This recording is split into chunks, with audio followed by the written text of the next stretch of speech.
হজের অভিজ্ঞতা আসলে মানে ব্যাখ্যা করার মতো না। আমরা গত বছর হজ করেছিলাম, আমি এবং আমার স্ত্রী। আসসালামু আলাইকুম বন্ধুরা, আশা করি আপনারা সকলেই ভালো আছেন। তো আজকে যে বিষয়টা নিয়ে আপনাদের মাঝে হাজির হই সেটি হচ্ছে, আপনারা সকলে আসিফ নজরুলকে চেনেন। তো তিনি হজ করতে গিয়েছিলেন, সেখানে তিনি হারিয়ে গেছিলেন, সেই অভিজ্ঞতা শেয়ার করেছেন মানুষের কাছে এবং তার সাথে বিভিন্ন ধরনের ঘটনা ঘটেছে হজ করতে গিয়ে। তো তিনি সেই ধরনের কিছু কথা বলেছেন। তো চলুন আমরা তার মুখ থেকে সেই কথাগুলো শুনি যে আসলে হজে গিয়ে তার সাথে কী ধরনের ঘটনা ঘটেছে। চলুন শোনা যায়। হজের অভিজ্ঞতা আসলে মানে ব্যাখ্যা করার মতো না। আমরা গত বছর হজ করেছিলাম, আমি এবং আমার স্ত্রী। এবং হজ করার জন্য যে এত এত আপনার চমকপ্রদ ঘটনা ঘটেছে, এত এত মানে আই ওপেনিং ঘটনা ঘটেছে, এত এত গভীর উপলব্ধির ঘটনা ঘটেছে, যা সব কিছু ডিটেইল বলা সম্ভব না। তো প্রথম দিন আমরা যখন উমরা করতে যাই, হজের আগে উমরা করতে হয় মক্কা গিয়ে। তো উমরা করতে গিয়ে আপনার প্রথম যখন যেটা দেখলাম কাবা শরীফ, দেখে জাস্ট স্তব্ধ হয়ে দাঁড়িয়েছিলাম কিছুক্ষণ। চোখ দিয়ে খুব পানি পড়ছিল, মানে বিশ্বাস করতে পারি না যে হজরত ইব্রাহিমের সময় এটা হয়েছে। এবং একটা বিশ্বাসও আছে যে হজরে আসওয়াদ যেটা, সেটা বেহেশত থেকে আসা একটা পাথর, মানে অকল্পনীয়। দাঁড়িয়েছিলাম, চোখ দিয়ে দরদর করে পানি পড়ছিল। আর প্রথম দিনই আমাদের একটা ভয়াবহ অভিজ্ঞতাও হয়। আমরা তাওয়াফ করলাম, তারপর সাফা মারওয়াতে 7 বার গেলাম, প্রচণ্ড টায়ার্ড ছিলাম। আমাদের কাছে কোনো ফোন ছিল না। প্রথম যেদিন গেলাম সেদিনই তো, সেদিন রাতে ফোন ছিল না, তখনও ফোন পাই নাই। ফেরার পথে 3টা-4টার দিকে আমরা হারিয়ে গেলাম। মানে বাসে যে উঠবো আজিজিয়াতে যাব, তো পুলিশকে যখনই বলি আজিজিয়া, তখন পুলিশ এমন একটা ভান করে, আরবিতে কথা বলছে, মানে এমন একটা ভান করে যেটা মানে হচ্ছে হয়তো হ্যাঁ এটা এই বাসটাই, এই বাসটাই। এরকম করতে করতে একটা বাসে চড়লাম, তারপর অনেক কষ্টে বুঝলাম এটা আসলে রং বাস। আমাদের এমন এক জায়গায় নামিয়ে দিল, কোন জায়গায় কোনো দিশাই পাচ্ছি না, ফোনে কাউকে খবরও দিতে পারছি না। এটা সৌদি পুলিশকে বহুবার চেষ্টা করলাম বোঝানোর জন্য আমি আজিজিয়াতে যাব। সাধারণত ওই সময় 3টার দিকে সবাই যায় হচ্ছে মক্কার দিকে, কাবা ঘরের দিকে, হারাম শরীফের দিকে। সে হতবাক, সে বলে হারাম, বারবার জিজ্ঞেস করছে হারাম শরীফ, হারাম হারাম। আর আমি বলছি না আজিজিয়া, আজিজিয়া। সে বলে হারাম, আমি বলি আজিজিয়া। মানে এইটাই আমার হচ্ছে আমার একটা বেদ দিয়ে বাড়ি দিবে, মানে সে বিশ্বাস করতে পারছে না। কারণ আমি হাজির ড্রেস পরা আমার, বুঝছেন, এহরাম বাঁধা। তো এরকম বাজে একটা লোক ফজরের সময় সে আজিজিয়াতে কেন যাবে, তার প্রশ্ন, মানে তার চিন্তাটা ওইটা। কিন্তু আমি তো ওমরা করে আসছি, আমি তো ক্লান্তিতে লুটিয়ে পড়ছি। আমার ইচ্ছে বাসায় গিয়ে আমি ফজরের নামাজ পড়বো, হারাম শরীফ ফজরের নামাজ পরে আরও পড়তে পারবো, আমার চিন্তা এটা। কিন্তু সে তো ওটা ভাবতে পারছে না। পরে সে একটা অ্যাপস বের করলো, ওইখানে আমার কথাকে সে বাংলায় ট্রান্সলেট করার চেষ্টা করলো, কিছুই বুঝে না। ঘুরতে ঘুরতে ঘুরতে আমার স্ত্রী প্রচণ্ড অসুস্থ হয়ে গেল, জাস্ট একটা জায়গায় লুটিয়ে পড়লো, প্রায় শুয়ে পড়ার মতো। অনেক কথাবার্তা বলার পর একটা ড্রাইভারকে পেলাম, পাওয়ার পর আপনার অতি কষ্টে আজিজিয়া হোটেলের কাছে আসলাম। সে একটা অবিশ্বাস্য অঙ্কের টাকা চাইলো। তা আমি মোটামুটি জানতাম কত ভাড়া, আমি ভাড়াটা তাকে দিলাম। দেওয়ার পর সে বললো এরকম বুঝাচ্ছে না এটা। তখন আমার প্রথমে একটা আরবি শব্দ বললাম, আমি তাকে বললাম যে 40 দিয়েছিলাম, 40 রিয়াল, খালাস খালাস বলে চিৎকার করে উঠলাম। আমি জানি না খালাস মানে কি, বাট শুনেছিলাম অনেক। সে হতভম্ব হয়ে মানে এমন একটা ভান করে, ঠিক আছে তুমি যাও। তো এরকম অনেক স্মৃতি আছে। তারপর আপনার যখন আমরা যে বড় শয়তানকে যে পাথর মারি, পাথর মারার পর যখন মিনায় ফিরে আসছিলাম, এত মানুষ লোকজনকে ডাইভার্ট করে দিয়েছিল।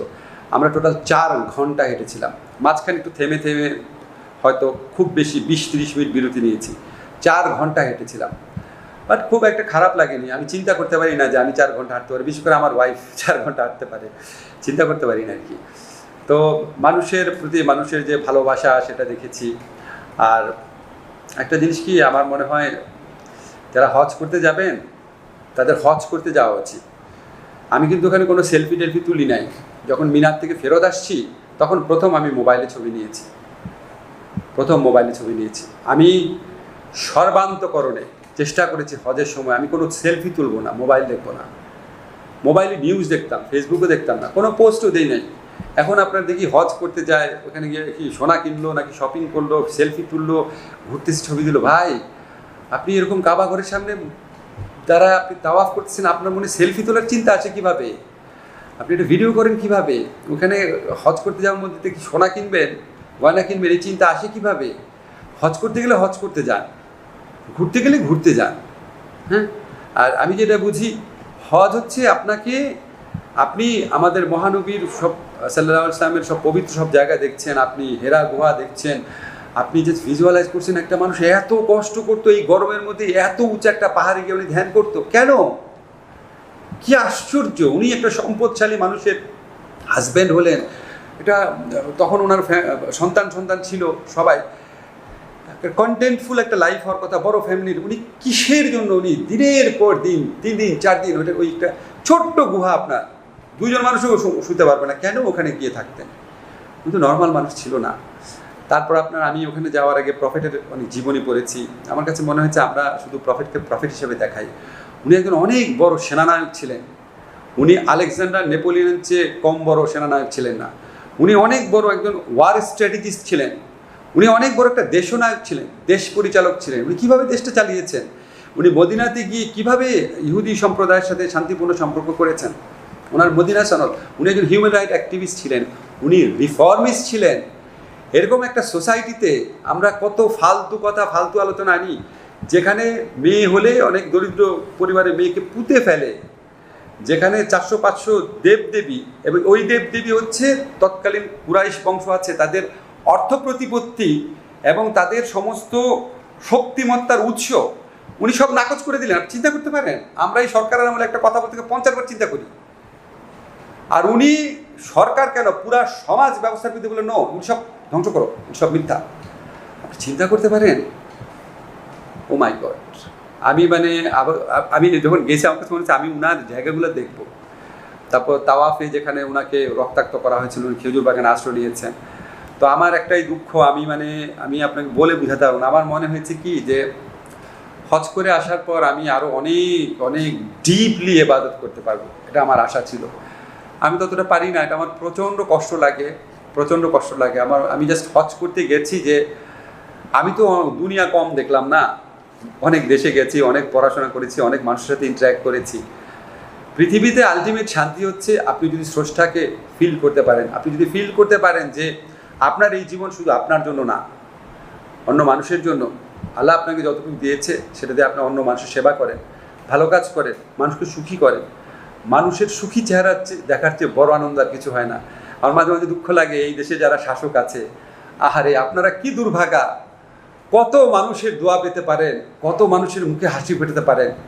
এই মানুষের দোয়া, মানুষের মুখে হাসি ফোটানো, মানুষের বুকের শান্তি, এইগুলির চেয়ে ধন সম্পদ, প্রতিপত্তি, অহমিকা, এগুলি ইম্পর্টেন্ট কিভাবে? হায় আল্লাহ, আমার খালি মনে হয় আমি যদি কোনোদিন কোনো মন্ত্রণালয় বা কোনো দেশ পরিচালনার দায়িত্ব পেতাম, আমি জানি না আমি চেঞ্জ হবো নাকি ভবিষ্যতে, বা যদি পেতাম, জীবন দিয়ে কাজ করতাম খালি মানুষের হৃদয় জয় করার জন্য। মানুষের হৃদয় জয় করা মানে আল্লাহর হৃদয় জয় করা। তো যাই হোক, এগুলি মনে হয় এই হজের 1 বছর পূর্তি হবে, খুব নস্টালজিক লাগে। আমার খুব ইচ্ছা আছে আমি যেন আরও কয়েকবার অন্তত উমরা করতে যেতে পারি, ডিপলি আপনার ইবাদত করতে পারি। তো বন্ধুরা, আমরা স্ক্রিনে সেই কথাগুলো শুনলাম। ডক্টর আসিফ নজরুল্লাহ তিনি বিভিন্ন ধরনের কথা বললেন, হজের অভিজ্ঞতা শেয়ার করলেন। তো এই বিষয় নিয়ে আপনাদের যদি কোনো মতামত থাকে অবশ্যই কমেন্ট বক্সে জানিয়ে যাবেন। তো বন্ধুরা, ভালো থাকবেন, সুস্থ থাকবেন, দেখা হবে পরবর্তী কোনো ভিডিও নিয়ে।